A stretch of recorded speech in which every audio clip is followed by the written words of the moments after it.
নমস্কার বন্ধুরা, কাকুলি রান্নাঘরে সবাইকে স্বাগত। আজকে আমি রান্না করব খারকুলের ডাঁটা। তার জন্য ডাঁটাগুলো সিদ্ধ করে রেখেছি। কাঁঠালের দানা দিয়ে ডাঁটাগুলো একদম সিদ্ধ করে রেখে দিয়েছি। এবার আমি রান্নাটা করব। কড়াইতে তেল দিয়ে দেব। তেলটা গরম হলে দেব কালো জিরে।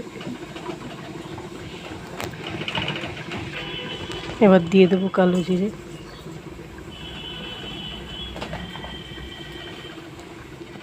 নিয়েছি পেঁয়াজ কুচি, রসুন কুচি, চেরা কাঁচা লঙ্কা, এটা দিয়ে দেব। এবার পেঁয়াজ কুচি, রসুন কুচি, চেরা কাঁচা লঙ্কা দিয়ে দেব। দিয়ে একটু ভেজে নেব। পেঁয়াজ রসুন লঙ্কাটা লাল লাল করে ভেজে নিয়েছি। এবার খারকুলের ডাঁটাগুলো দিয়ে দেব।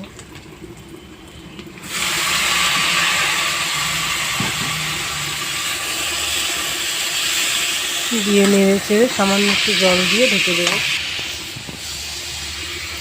দেব স্বাদ মতো চিনি, হলুদ, নুন,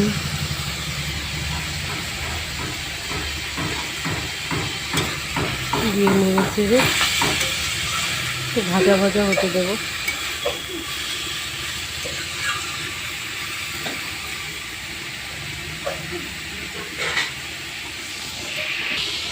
সামান্য একটু জল দিয়ে দেবো, একদম সামান্য, যেহেতু সিদ্ধ করে রাখা। আমি ঢাকা দিয়ে দেবো। বন্ধুরা, ঢাকনাটা তুলে নেব।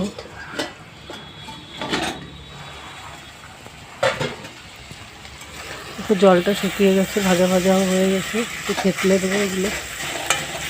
এভাবে করে রান্না করে খেয়ে দেখবেন, দারুণ লাগে খেতে।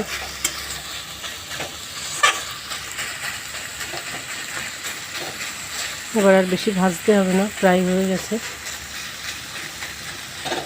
আর একটুখানি ভাজা হলে নামিয়ে ফেলবো।